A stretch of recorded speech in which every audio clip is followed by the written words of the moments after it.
You are listening to the Run the Rack Outdoors podcast, where we take an all-in, leave no doubt approach to all things adventure hunting. From the big woods to the high country. How about that? Let's learn together as we discuss with our expert guests on what it takes to be successful in the backcountry. I'm your host, Weston Homa. Let's get into it. Go Hunt has a single purpose: make it easier for hunters to get into the field. Hunting tags are only getting harder to obtain, and Go Hunt is a research platform helping navigate the ins and outs of drawing tags and researching hunts across the West. I've had a Go Hunt membership for years now, and I'm a big fan of the articles written on there by Brady and Trail. The content is next level stuff that has helped me a ton. From animal behavior to archery, they are sharing all the nuggets. I also love the hunt films on YouTube. They are extremely inspirational, and they'll make you want to get out in the mountains ASAP.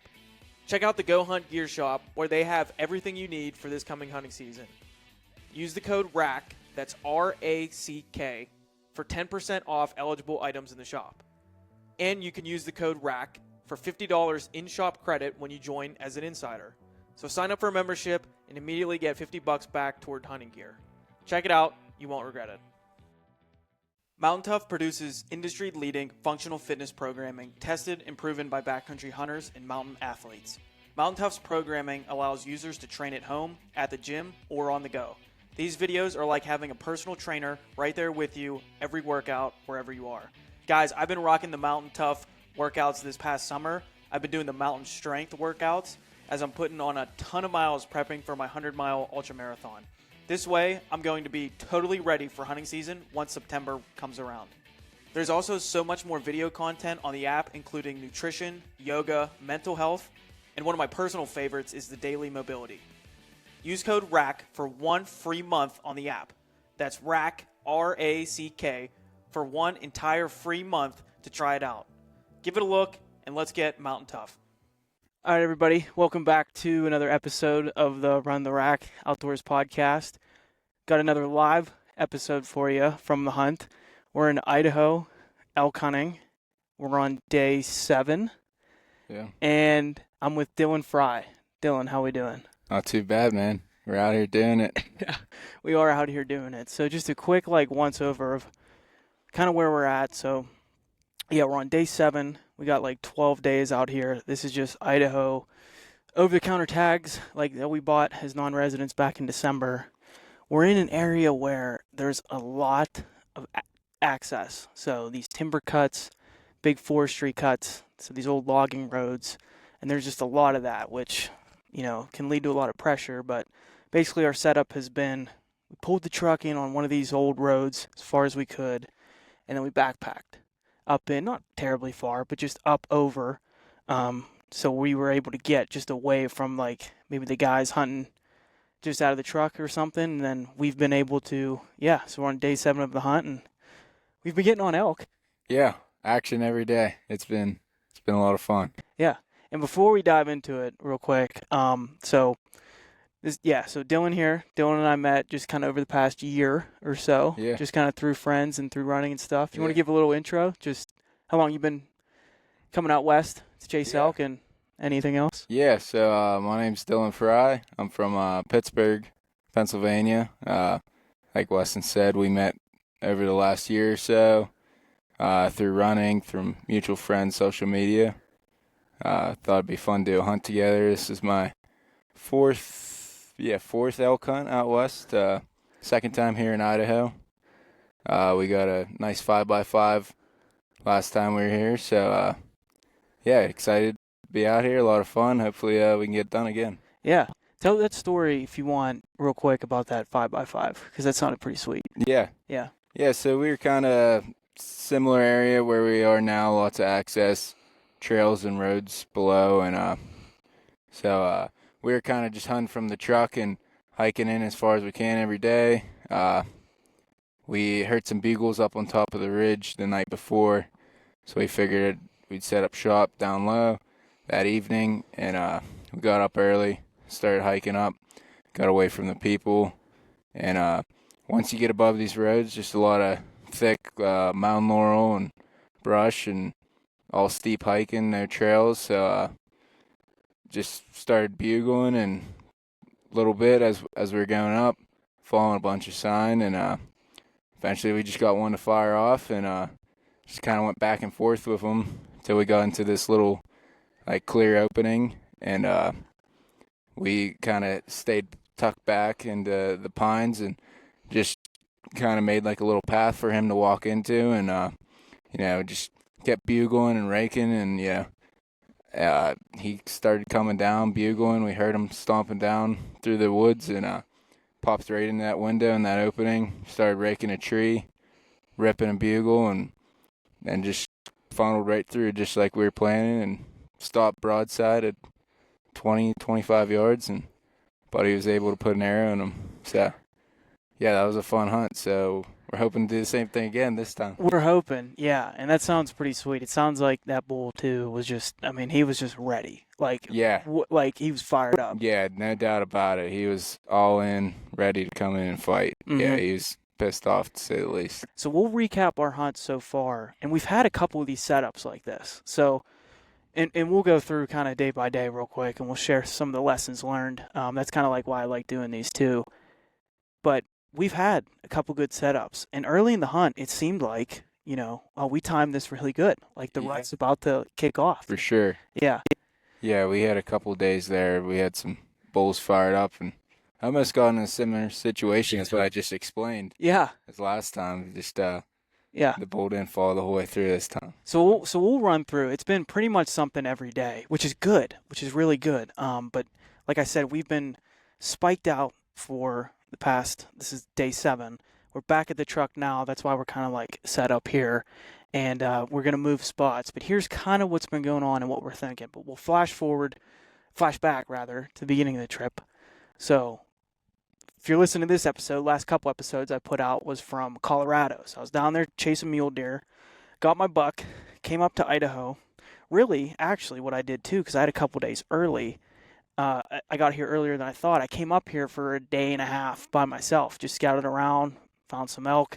Really glad I did that. But then I had to come back in town for a couple days, and then I was going to pick up Dylan from the airport, and then we're going to bomb back up here for our big extended hunt, which we're doing now.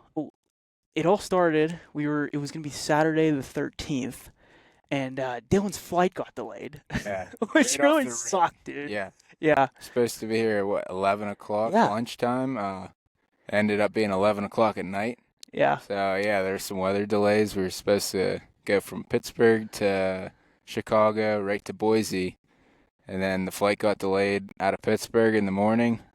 Got to Chicago. They canceled the flight to Boise. We didn't make it there in time, so they sent us out to Seattle for another layover. And from Seattle to Boise. Backtrack. Yeah, so then it's almost midnight. We finally get here. Weston picks me up and just started trucking straight for the mountains. You called me because it was supposed to be like lunchtime. You called me 11:30 in the morning. You texted me earlier, though, and said, like, having some delays, whatever. But when you called me at 11:30, I'm like, oh, he's here early. Like, let's go. Yeah. You're like, no, dude, I'm in Chicago. And I was like, damn. But, no, so you didn't get here till, like, close to midnight-ish? Yeah, it was 11:30, somewhere in there. Yeah, so it turned into, well, dude, we got to go. I don't want to waste any time. If you're cool, I'll just pick you up, and we'll just bomb straight up here. Yeah. So not to give out kind of where we're at or whatever, but it was several-hour drive, and I slept for an hour in my truck in a Walmart parking lot. Woke back up, went and picked Dylan up, and then I'm sure you didn't really sleep that much either, but we picked up some white monsters. I think I even grabbed something else too, but I can't shout out Monster. With this. Yeah, trying to get a sponsorship, working on that. Yeah. But no, we drove through the night seriously on like no sleep, and then came up again this old 2-track road that I found, and trying to just like be creative, but also you got to like cater your hunt to the unit. Like if you were to keep backpacking, all you're doing is getting closer to another access point. So I just tried to find maybe an overlooked 2-track where maybe somebody with a big truck, like a big diesel, or if you're pulling a trailer, like you're not coming up here, but this Tacoma, you can, and took it as far as I could. And then we bombed over a ridge to where we could spike out. and I wanted to be like on elk. Like that's kind of like the little bit of advantage you have is like if you want to hunt out of a tent, backpack hunt, you can get yourself kind of in the game, and that's kind of what Yeah. it felt like. Yeah, I mean, pretty much every morning. Yeah. I mean, the hunt was basically on as soon as you crawled out of the tent. Yeah. You know. I think we got up there because we started hiking too. 3 or 4 in the morning, we get up there. We just dropped camp, and then we just immediately started hunting. And those first 2 days here, it was cold. It's been really freaking hot.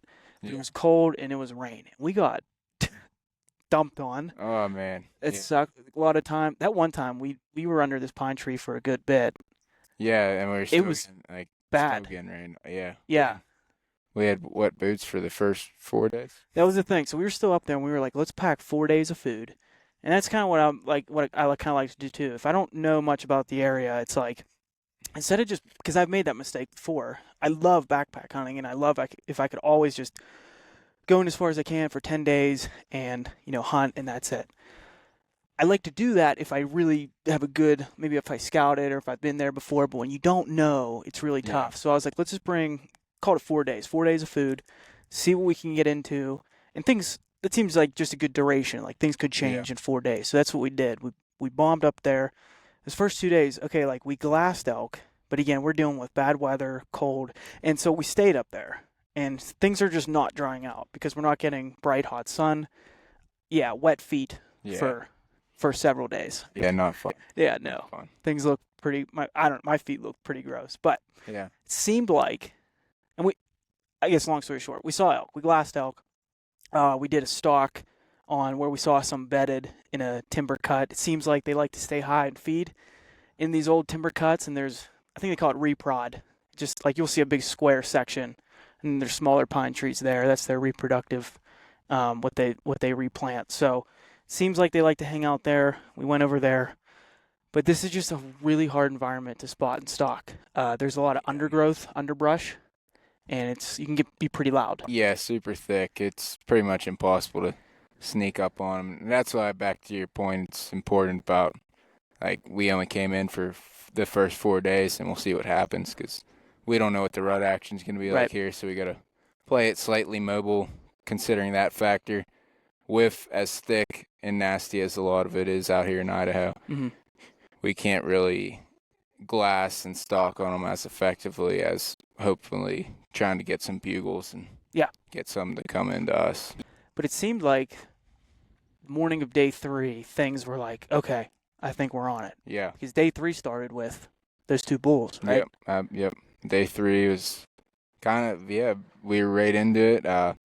Just kind of hiking down through, found some wallows. We're just kind of snooping around, found lots of sign, and all of a sudden, we hear a bugle rip off above us, and we bugle back, and it kind of went back into the same similar scenarios I explained earlier about the previous hunt out here before.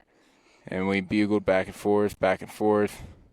Eventually, we get up top, and we're right on this bull. He's screaming, bugling, we're bugling, and we watch him come in. I mean, we see the bull. He's ripping bugles, breaking pine trees, 50 yards. Yeah, man. Well, I think that morning, though, that's when we saw the 2 bulls fighting up top. Oh, yeah, remember? yeah. Not far from camp. Yeah, so we were like, well, that's as good of a sign as a bugle, that the rut's on. These 2 bulls are fighting. Before. Yeah. And then we go in the bugles. Yeah, gray light. And I'm like, okay, something's on. But you're right. Then this was the same day. We worked down in that drainage. It was lunchtime. We're sitting there, 12:20. And one just up above us. And we were like, yeah, let's play the game. And yeah. We did, dude. We got him fired up. Yeah, we had him ready to go. I mean, we had him at 50 yards. Weston was back behind me to the left and behind me slightly, running the call and raking, and I was there with my bow ready to shoot, and he was like, we could see his head slightly, and he was just behind this little thicket of laurel, and he just needed to step through the other side, and there was just a nice funnel for him to walk through, kind of just a little clear cut. We're in the pines, similar scenario as last time. he just needed to commit to taking that last step, and we would have hopefully had a bull on the ground then. I know. And to keep breaking that down, so that was kind of our setup. We, like, it's one thing, and I listen to a ton of podcasts, watching the videos, like, you listen to people like Corey Jacobson, just goes into setups, and Paul Medell, like all these guys. And I think it's great to learn that stuff because this is the first time I've hunted the elk rut. I've hunted elk in rifle season. That was my first 2 out west trips, like 4 or 5 years ago. And then I hunted elk in Colorado last year over the counter, but that was high country, first week September. I'm probably not going to call a bull in. I mean, I'm sure there's wizards out there that can, but that's not like it was a rut hunt. And I just was doing spot and stalk on herds. Yeah. And then I shot my cow.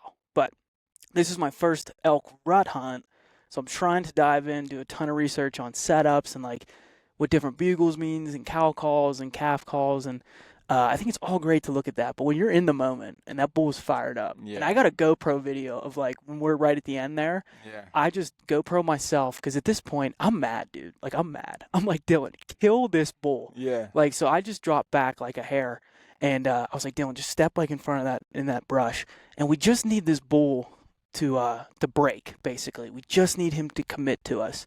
And I got this GoPro video, and like it was awesome. Like we're hammering back and forth. So I hammer to him, and in the GoPro video, like I mean, obviously it's loud because I'm bugling right like as a selfie video. The bugle from the bull 50 yards behind us was even louder on the video. Yeah. So he is pissed off, and we're trying to. So I guess there's a difference between like if you're out here just trying to find elk, there's your locator bugle, which we're trying to do that a little bit at this point in the hunt, like go around, just let out a long whistle, like, oh. But when we're in the moment, I'm trying to get pissed off and really do like shorter, like really give it to him. And that's what it seemed like. So it was working. And then we're raking. I've heard a lot of guys like, try to rake. Raking's really good too. So I'm back there. I mean, we try to set up a couple times to get him to commit. Yeah. We are beating the hell out of these trees, and I'm snapping sticks, challenge bugle. Like, it was so fun. But we needed him to break. So that was our last setup, about 50 yards. You had a better look at the bull. I saw that pine tree. Yeah. Thought it was going to. I mean, he was a good size blow bull. over. I mean, Yeah. definitely at least a 5x5, like good size. Like, Yeah. Definitely not a yearling or nothing. I mean, he was at the stage. He was absolutely ready to fight another bull or breed. And we bumped that other bull too. Yeah, I forgot about that. We're good size satellite bull too. Yeah. On our way up, the one up top still bugling, and apparently there's another one below it coming in silent, and we're just hiking up to his other bugle, and all of a sudden this other bull out of nowhere just kind of comes cruising through. Right across, just says, I'm getting the hell out of it. I think we might have scared him. Yeah. I bet the bull we were challenging, trying to come in, he might have been, maybe he was bigger. Yeah. And the bull between us that ran away was like, I do not want to get in the middle of this. Like, I'm getting out of Dodge. Yeah. Because I don't think he smelled, I don't know. It's always hard to say. But anyway, we worked this bull, and it's so fun. I really think we're going to kill this bull. It's the third day. It's the afternoon, and it's like, this is peak rut, like how awesome. We just couldn't get this bull. We had him coming. I could see brush moving, coming, but I think they're always hesitant to come through like an opening, like a big opening. And it's really hard to look back. We kept trying to dissect it, because at the end of the day, I think the bull, I wonder, and I'd love to talk to like an older guy. People are listening to this, feel free to send me a message. If you have a ton of experience calling bulls in, is it possible we just tuckered this bull out? Because it was a couple hours trying to get to him working to us. We'd stop and set up. We'd wait a while, get him back fired up. I just wondered if we tuckered him out and if that's a thing. Because he kind of just seemed to hush up a little bit, just work a different direction, still gave us a couple more bugles. Yeah. But that's just what my gut told me, because I was getting tired, like for sure in the hot sun, for hours. Yeah, in that bugle too. It was but a warm day. Yeah, too, just like today, real hot. Which that's why it was surprising to us, because our first 2 days here was cold and rainy, and the rain sucked. But we had some cold weather, thinking maybe these bulls are gonna pick up. Well, it actually day 3 was when this all happened. The first hot day. And that was when it first started getting warm like this. So, yeah. So I don't know. If we maybe we tuckered out that bull, but it was definitely bull in bow range. I mean, really, if that one pile of brush was like we could have shot straight behind that laurel. Yeah, you take that laurel away. Yeah, we could have definitely put an arrow on that one. Yeah, I think definitely we've been calling that one like opportunity. Like I don't want to say opportunity because it's not like could have shot or whatever, but that was setup one. Like that was our first real good setup. And we figure we want to get in an area where we have multiple of these because we probably won't bat 1,000. Yeah. But that was real, dude. So exciting, and that was so we're on this 2-track road, and I think there's a side-by-side ripping through here. Yeah. All right, we'll maybe edit this out. Okay, I was hoping they wouldn't stop. Probably like, who are these guys with headsets? I don't even know if they saw us that good anyway. And they looked over and waved, yeah. Okay. Yeah, actually glassed them up down that. Yeah. Them are the guys that glassed down that meadow earlier. So we were on the back side of this ridge, and Dylan said he could see him from the top there. Yeah. And I guess we could touch on that too, like hunting pressure. I feel like our spot up there, so it was this side-by-side we saw just today, because it's Saturday now, the 20th. Figure we're going to see, more pressure. But really, I don't know, dude. We work this side where we know the bottom is going to have a lot of people. We'll just kind of leave it at that. There's people on horses going up there that we saw on a forest road, is what it is. One other day, I didn't even really realize that we were walking the top of the ridge. We were getting closer to another access point. And when we called and everything, we never saw the guy, but how things were going, could pretty much tell that was a different guy. Yeah. And then the 2 other hunters. Yeah, I mean, we ran into a couple hunters calling. Like you said, the one we didn't see him. The other guys we did see down that bottom. But up top where we're at, like I think a lot of the pressure's down the bottom. Like we said, there's a couple of roads down here, so some people using dirt bikes and side-by-sides. So we ran into horses one day. But up top, we've been kind of hoping this pressure down here is going to bring some more bulls up to us, and it may or may not have. That's why I think we're seeing a lot of elk closer to camp too. I think so. Every morning, but they're just not bugling. So I know. So they're not, and we'll keep going through the hunt. But that another thing about our camp too that I like is not only are we up high, I think we have hunting pressure working in our favor, but we also have like different opportunities. We're not diving into the same little drainage every day. Like we had options. We had, I don't want to give names, but we had like drainage 1, drainage 2, where we spent a lot of time on that ridge. This side, because we'll get back to our week, we had a bull right here. Yeah. And then we had, take this ridge out. We had options, which I think is just key. It's been nice because like even that day we mentioned we might have tuckered that bull out that we called in, and so it was nice that, hey, we'll give that drainage, that area a break, and we'll go hunt a different spot without having to relocate and still be able to find elk. Yeah. And so we've been able to kind of bounce around, so we're not ourselves overpressuring the elk for se. Then the next, I think, setup we did, I guess this would have been day 4 then. I think that was it for that 3rd day. We tuckered that bull out. I don't remember what we did that evening. Yeah. But the 4th day, we get up, and that's what we did. We were like, all right, we'll give him a break. Let's go hunt this other side. We know there might be hunter pressure from the bottom, but again, really good option. It still looks really good. Definitely elk on that side. And, God, dude, that was freaking awesome. Yeah. Go ahead. Yeah. Yeah, we kind of walked down. I'm like, hey, let's kind of work out over here, and let's just let a bugle rip, see if anything. Might as well. We're wanting to hike down and hike this bottom to come back down to our truck that day. So that was day 4. Yeah, so we more food, stuff, and changed out our boots. When our boots finally got dry, oh, that was nice. Yeah.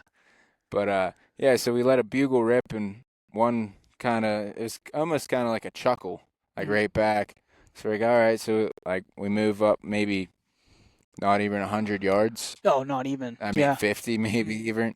And it just kind of get into a bunch of thick laurel. Like, there's just Yeah. seems like that's the thing out here in Idaho. Lots of thick laurel everywhere you go. So we drop in this laurel, and we bugled again, and instantly, just loud, like right there. And yeah, he came right in, and he had some cows with him too, and they, I guess, just winded us. They were probably 30, 40 yards from us. I mean, just a bunch of commotion, just all at once. Yeah.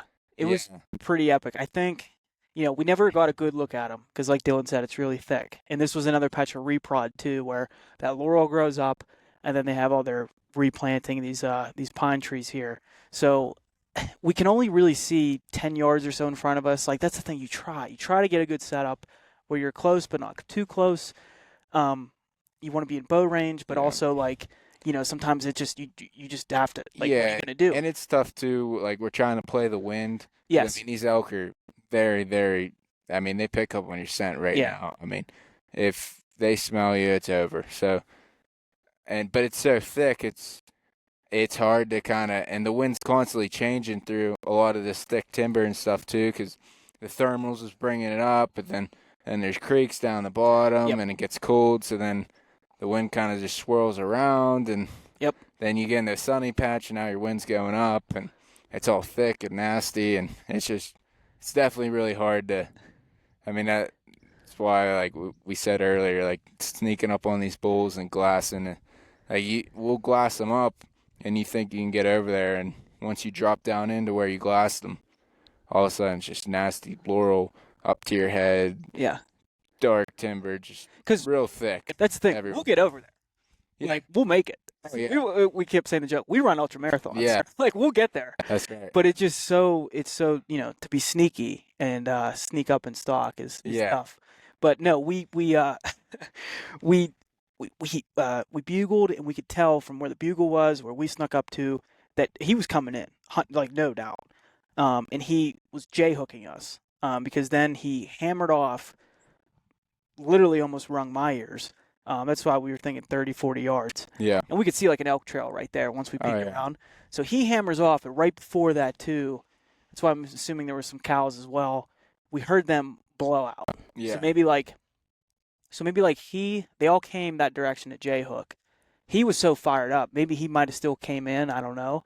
But those cows definitely bumped. Yeah. Because then he hammered right then, but then he went that way. Yeah, and followed his cows. Yeah, but we were like, oh my God. Like, yeah. Could not believe it. Yeah, like, I mean, this whole scenario that he just described was all in a matter of 5 minutes. 5 minutes. And the day before was hours. And working a bull. That's 5 minutes from, like, the first bugle to the end of the story where we got cows and bulls scattering all through the thicket, and we're just in the middle of it like, what the hell is going on? Yeah, so now this was the day where, like, it was, let's work this way, see what we can do, and then hunt back to the truck. So that's what we were doing.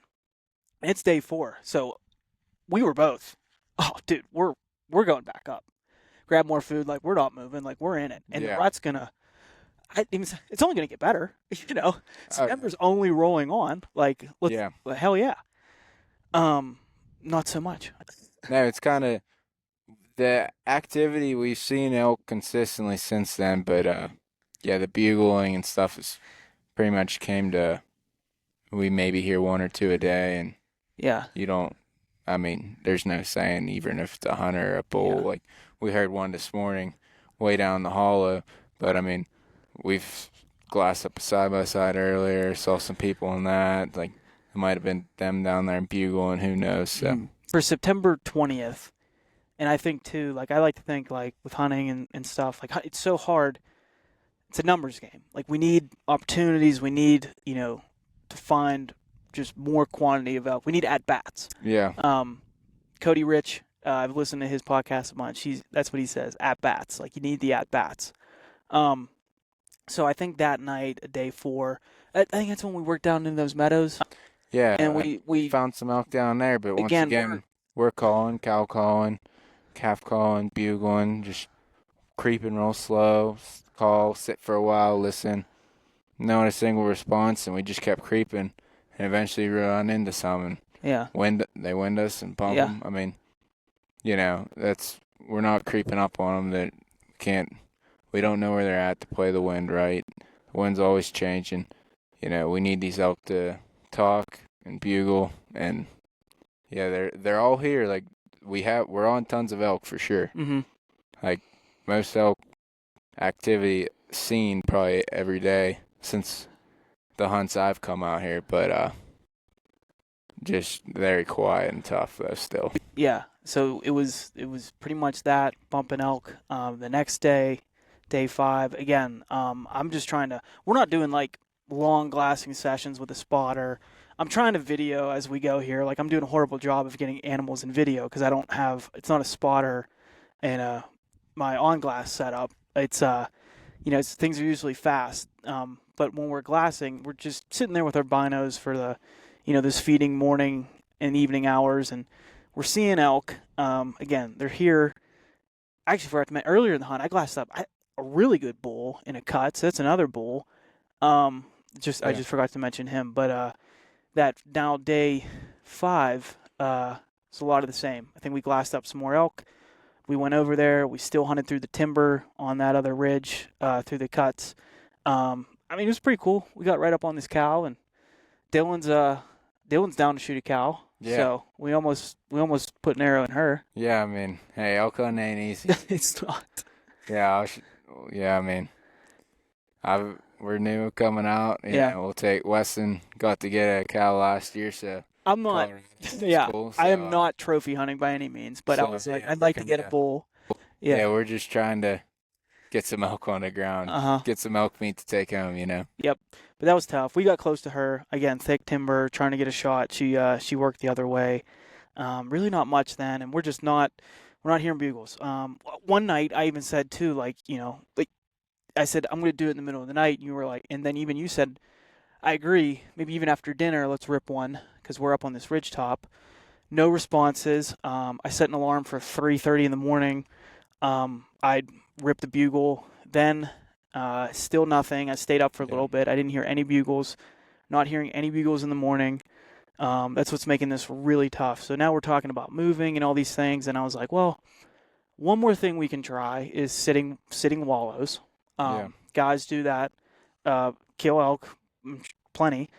So we found some really good wallows earlier in the hunt. And I mean like big wallow here, big wallow here, big area where they can come in. So I said, yeah. So for day 6, that'll be the plan. But again, we're seeing elk. Oh yeah. And then we bumped a herd in the evening coming back to camp. Like there's elk that are coming up and feeding close to camp. So we were like, hey, let's, hang out till shooting light and then work our way out of camp because, they might be right here. And so this was yesterday morning. And this one stings a little bit. So we see, we're walking out and we see the spike first. Yeah. And I'm like, Dylan's out in front. I'm like, Dylan, go kill that spike. I was creeping up. Thought he was just feeding, not paying attention. The wind was blowing strong right in our face. I'm like, I'm going to walk right up on this thing and shoot him. And I get to 85 yards of this spike, and all of a sudden another one shows up, and now they're looking at us. We can't move. And then a third one comes in down below us, and we're just like surrounded by elk and can't really creep anywhere.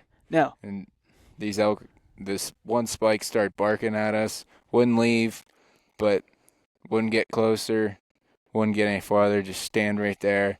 But he was very alert, so couldn't creep up on him, just kind of hiding behind a tree, waiting to get a moment, and he was never able to free up and let me go.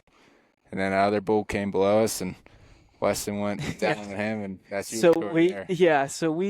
These are young bulls, so 2 spikes, and then I look down too, because I'm like watching Dylan and watching the spike, and I'm like, go, and I'm keeping my binos up, and I'm like, he's got this. We got the win. The spike's feeding, but then the spike starts looking around. He's all cautious, and then it hit. I'm like, come on, how are we gonna bump this thing? But I think the spike was looking at the other elk, and the other elk were looking at Dylan and I, and we had no idea. Yeah. So that's what, everybody, like, he starts barking. There's barking, and I'm like, okay, jig's kind of up. But these are young, dumb bulls. There's 2 spikes, and then I look down, and there's a 3x3, 3x4, maybe raghorn. And I'm like, I'm just gonna see how close I can get to this thing, because we got this kind of crosswind. The predominant winds that day were stronger than thermal, so they weren't going right down. So they know something's going on, but I was like, I'm just gonna see how close I can get to this thing. So I keep working down. He lets me get another 25, 30 yards, and I range at 78, and I'm like, okay, I'm gonna keep seeing what I can do here, because he was looking around, and when he get behind a pine tree, I'd keep stalking down, and I ranged, and I get up on this log so I can kind of see over the brush, and I range again at 75, and he's behind this pine tree, and I actually just come to full draw just to just see how I feel, and then I let down, just thinking, like, if he gives me a shot, I think I might take it, and then like I said, I kept going down, and then I ranged him again at 75, and he was broadside, touch quartering too. And I went back to full draw, and I'm like, just if everything feels good, I take this shot. I've taken some long shots before and have had success. I was shooting in town further than that, grouping pretty tight, and this just sucks. I don't know. I'm definitely gonna set some more rules for myself. Dude, I'm just out here learning like everybody else. I'm not perfect.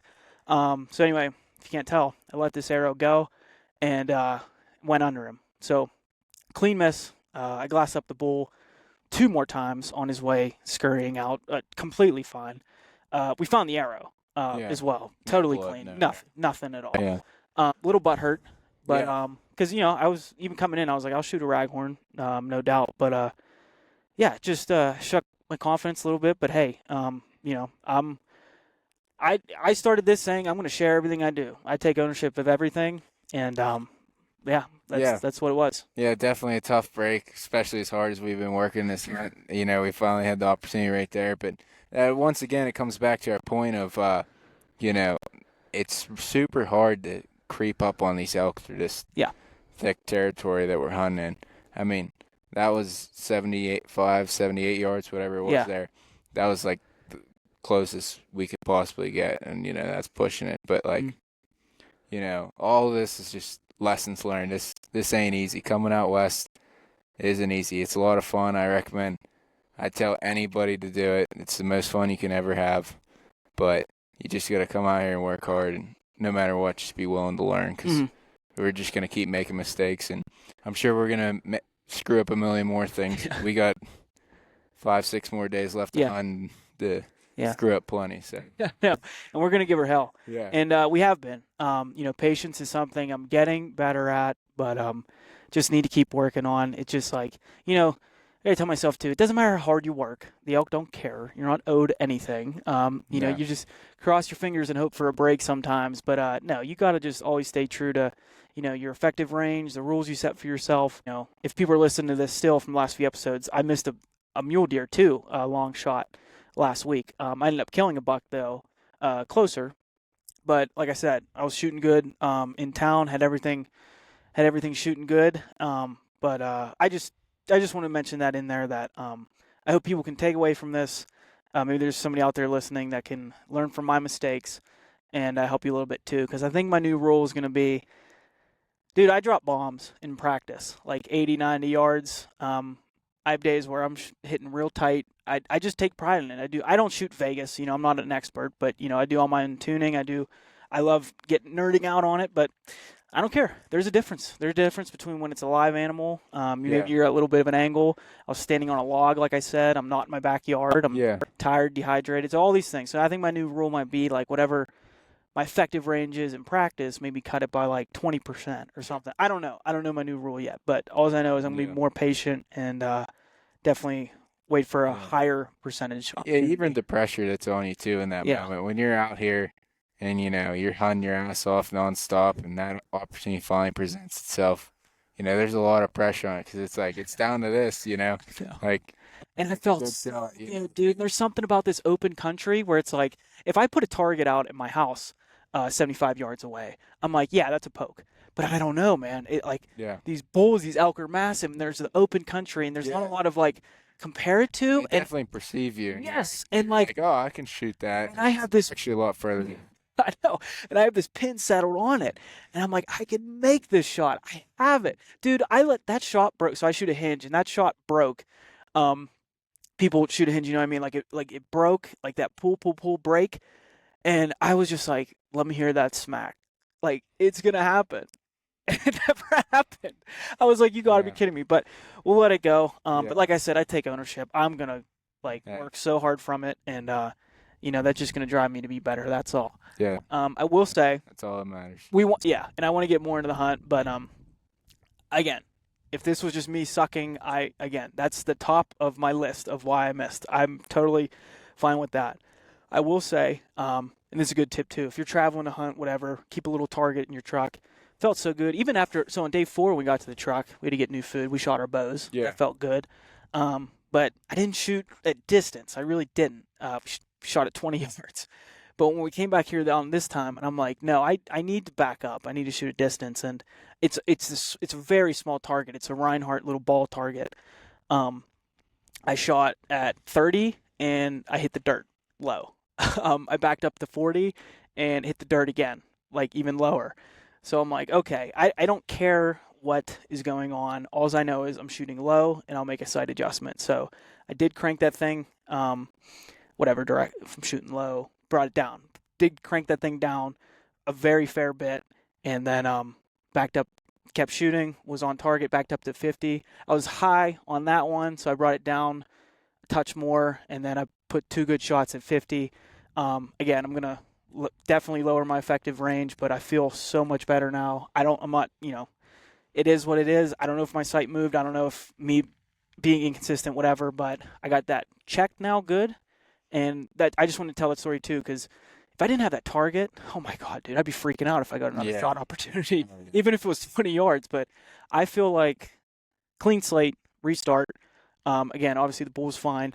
Didn't hit anything, and I feel confident with my bow out to 50 on a target as big as a little bit bigger than an elk heart. So I feel good. So I'm going to shorten my effective range, but again, Yeah, new hunt. We're gonna go find some more elk and restart. Got week left. That's it. We'll keep rolling here, but we wanted to share that, and then. What else? We still hunted around again yesterday. No, we sat the water. We sat on the wallows. Nothing. I think that was a good try. We just was mindful of the wind. We set up almost like if people have hunted bears over bait. You just set up on the downwind side, or even if you're hunting over a scrape for whitetail, same idea. Just get on that downwind side. So that's what we did there. Nothing came in. I think it was definitely worth a try. Doing that for a day. Got back to camp, saw some cows and calves. Thought maybe, they'd hang out there again in the morning. This morning we got over there, chased the cow a little bit. Yeah, I saw a cow. I glassed her up. She was just feeding, working along this ridge. I was like, well, stop, let her work. And then she kind of worked over the ridge where I couldn't see her. So I was like, all right, well, I'll start creeping up and kind of angling to the left. And I didn't even get back up over quite to the top of the ridge where I could even see her again yet. And I could hear her moving down through the brush and, figured she was already smelling me, winding me. So then I, paused, time out, and I went down further and tried to circle back down and drop down way to the left and cut back up and never seen her, and then ended up glassing a side-by-side down the bottom. Yeah. And, it just, that wind, playing that wind is key, and it's just so hard. It's changing constantly on these mountains, especially through this kind of terrain. So yeah, sneaking up on these elk, definitely not an easy task. It's not. So we're down here now. This is another hot day, so we figured, well, let's just go to the truck now, because tomorrow was supposed to be our resupply day, but let's go now because next couple of days temps are dropping. It's been in the 70s.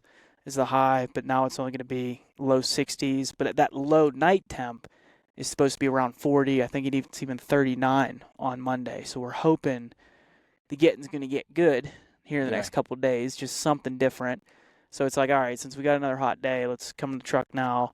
And that's when you came back to camp too this morning. You were like, dude, and I was happy you said this. You're kind of reading my mind. You're like, sure, if we kept doing this, maybe we'd put an arrow in something, but we got to go find elk that are talking. Yeah. Yeah. Yeah, that's just it. I mean, maybe I'm not saying that it can't be done. I mean, if we were rifle hunting, we would have tagged out a week ago. So many times. Yeah. But so I mean, that sneaking up and glassing and stalking, that strategy works rifle hunting. And even with a bow, you know, some guys do it too out in the high country in Colorado where you can glass and it's more open timber to cut down through. But yeah, it's just not happening in these units we hunt in Idaho. It's way too thick, you know, way too hard to play the wind through here.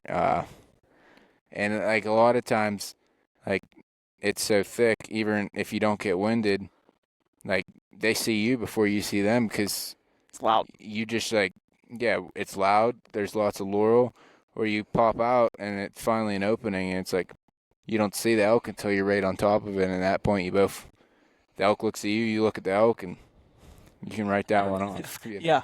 Yeah. You're out of bow range. But this is all okay. I feel like we're doing the right thing. We're changing hunting tactics based on the conditions. Yeah. I think that's what a lot of killers do. I think a lot of people that eat tags, they just keep, doing the same thing day after day, and they're like, I don't know. I feel like we definitely gave that a good effort, saw it through. Yeah. It's so hard. We're around elk for an OTC Idaho tag. Hunting pressure. I don't even know about the elk we've glassed far. I mean, not even counting those. Like that was a lot of elk. Who knows how many bulls were there? But those two bulls fighting were really good looking. Maybe 5 points. I think that one I glassed in the cut was 6. He looked like a good bull. The two we worked, the one we didn't see, but I'm sure he was a good bull. The one we did see, he was definitely a good bull. Yeah, that was another bulls good bull. around, no doubt about it. So yeah, we've had action. Feel like we're doing a lot of things right. We just need to shift around, move spots. That's never easy on a backcountry hunt, but just commit to it and hope some things work out and turn on a little bit. That's all. Yeah, that's all you can do is just keep trying, don't give up, and like you said, it's important to not give up right away. So we didn't quit right away. We spent X amount of time, 5-6 days or whatever, up there hunting, constantly on elk. But then you gotta at some point realize, if the end result isn't changing, you gotta find something else to do differently. Not after one day, you don't need to jump ship every time. You find elk and it's slow that day, stay another day, stay another couple of days. But, we're a weekend finding elk, kind of just same old story. Walked up on elk, got 100 yards within them, and they're gone. Yeah. Smelled us, seen us, whatever. So, we kind of came to the agreement we need bulls to bugle.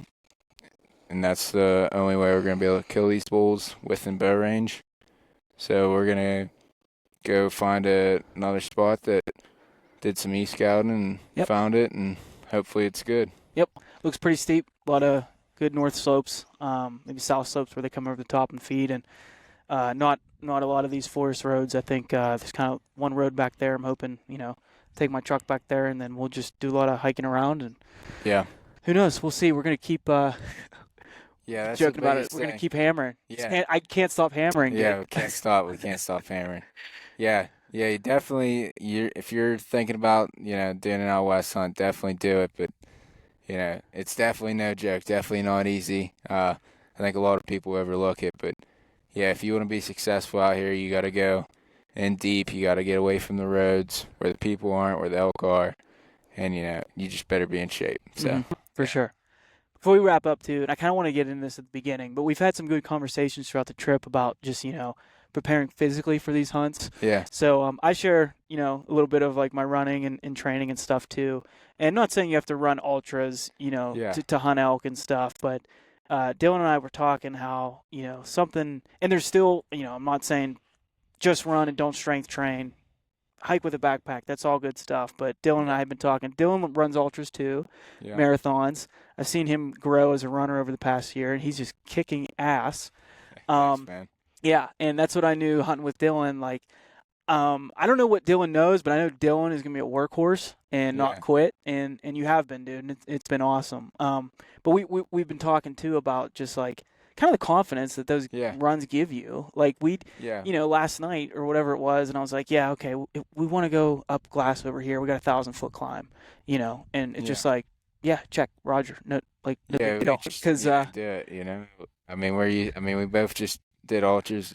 I mean, the last one I did had 16,000 feet of climbing, Talk about that one. So Jigger Johnson. Yeah, Jigger Johnson. It's on the East Coast, New Hampshire, up in the White Mountains. Man, it's a tough one, 60. It's a 50-mile race, but it's more like 100K.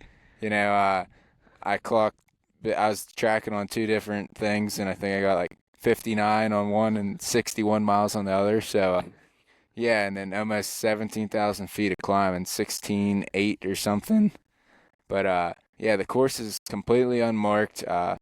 There's only 4 or 5 aid stations throughout. Which that's absurd. Your first aid's at mile 18 or mile 20, and then like the next one's like another 15 miles after that, and then towards the end, like they start to narrow down to like 9-10 miles. But only 4 aids. The course is completely unmarked, so like you have to download the course on your. There's like there's some trails, but like. It's just like going hiking in national forest. I mean, that's where the run is. It's just like through the national forest. So, and there's with the aids being so far apart, you had to carry extra gear, required gear from the race, and then just extra calories and water you had to have anyhow, just because it's so remote.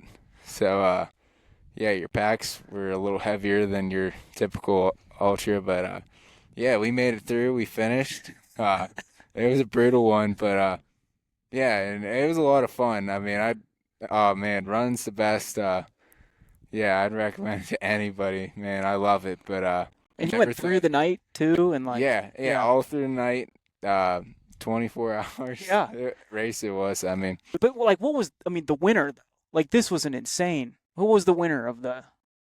Again, we're calling it 60 miles. They marketed it as 50. The winner was 14 or 15. Still, like, you would think. Yeah, that's my point. Is like it's the vert. Like it's an absurd amount of vert for a and quote 60-mile race. I mean, to put in perspective, like if that doesn't put in perspective, they do a 100-mile race there, too, and I think the winner of that was like 32 hours. Yeah.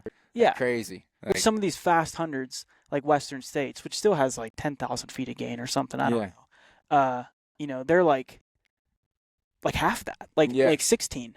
Yeah. So that just shows how gnarly the course is. Yeah, the course. Yeah, super, super tough mountain race. So if you're an ultra runner and you're listening to this and you want to be challenged to the max, sign up for Jigger Johnson. Yeah, but point being, so you do that, you finish, which is awesome. But think about what that is. It's all day, nonstop. You have a lot of required gear, food, fuel, everything, nonstop moving through the night, just all day. Like, what's that sound like? It sounds like what we're doing here. Yeah, it definitely, like you said, I'm not telling you have to run ultras to elk hunt, but I am telling you have to be in shape, without a doubt, if you want to do good. But I will say that, all, like you said, it all correlates. You have your pack on. We're out here with our pack on. We're not running 60 miles, but, it's all steep, straight up climbs, dropping down drainages, back up. I like it's like Cam Hanes, train hard, hunt easy. That really does correlate, and it makes your times out here, because elk hunting's already tough enough between the close encounters, trying to find elk, then you find them, can't get on them. Like, that already gets frustrating at times and, like, makes the hunt tough enough.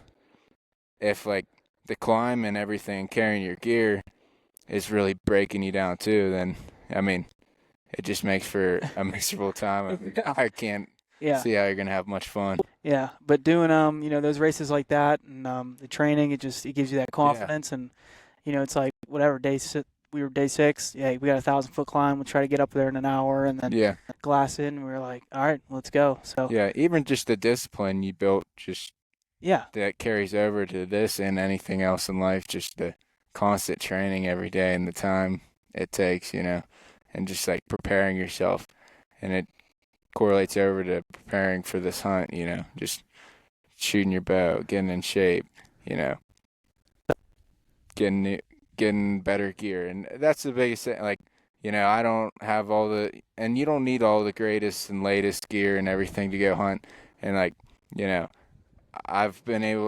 just got to be able to learn from each other. Like, I've been able to learn a couple nice things from Weston, that better gear I can improve on for the next hunt, And as long as you show up, you work hard, and, you're willing to learn from anybody, no matter how long you've been doing it, you can always be better, and, you'll always get better then. Yeah, that's the attitude right there, man. Yeah.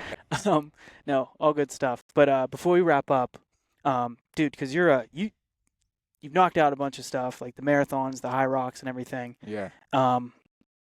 What else you got coming up that's pretty fun? Because I know you've been talking about it. And people can go, where can people follow you if they want to see all this too? Because Dylan's a beast. Yeah, I got Instagram. It's just Dylan Frye Fitness, Dylan Frye Fitness. So, follow me on Instagram. I post pictures after all my races and stuff. Hopefully, I'd like to start posting some more training videos and stuff. And hopefully, if you give me a follow, you'll see a picture here soon with me and Weston holding a big bull in the ground. So, 2. Yeah. We'll get 2. Yeah, 2. Yeah. Exactly. But what the races and the high rocks and all that? So, any other ultras? What else is coming up? Yeah, so we got, right after we finish this hunt and I get back home, jumping back into my marathon prep. Because, I mean, the ultra we were just talking about was just a couple weeks prior to this hunt. And I was trying to run a little bit. Then we got out here. But I'll be doing the Philly Marathon in November 24th, I believe it is. It's the Sunday before Thanksgiving. So wait, tell them what you're going to do, though, because that's PA Bear. Yeah, exactly. So that's another race during hunting season. Was able to get a couple days work, vacation scheduled. So gonna head up to camp Thursday to scout and be up at camp Friday, and Saturday we'll hunt for as long as we can throughout the day. Then we're driving out to Philly, and then race, get up Sunday morning, race, run the marathon, drive back to camp, and hunt Monday and Tuesday. And go kill a bear. Yeah. So that'll be fun. Right. Yeah, crush a PR and kill a bear. That's Yeah. But so badass, we'll be Philly Marathon, Chicago High Rocks. That's the weekend before that.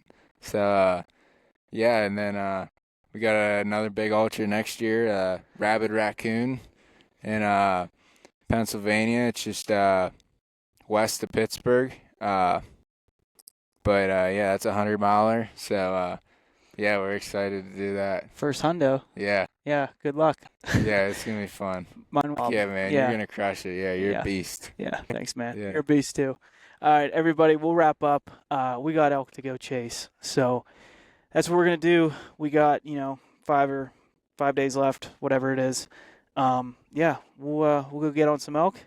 Everybody give Dylan a follow. I'm sure you can just shoot him a message if you want to talk hunting or fitness or whatever. Yeah. And I hope you guys hope you guys like this one. And hopefully it all comes together. I feel like, gosh, dude, like there's a lot of people that come out west and like, they don't hear a bugle, they just run into other guys, like all this stuff or whatever. But like every day we're doing it. Like we're getting opportunities, we're around elk. We just need some things to come together. Yep. Hopefully this weather break, maybe this new area we go check out. I think we're going to get it done, dude. Yeah, we're doing everything right. We're working hard. We're doing what we can. We just need all the colors to align, and hopefully that's going to happen here soon, maybe later today. All right. Got anything else? You good? I think that's it, man. All right, Yeah, man. it's fun. All right, we'll wrap up here and go get a couple bulls down. So, everybody, thanks for listening, and we will catch you on the next one. See ya. See you guys. Hey, if you liked that episode, please share it with a friend, share it on your story, and give the podcast a rating and a review on wherever you listen. For more of this type of content, you can head over to the YouTube channel and follow along on all the social platforms. Really appreciate it. See you on the mountain.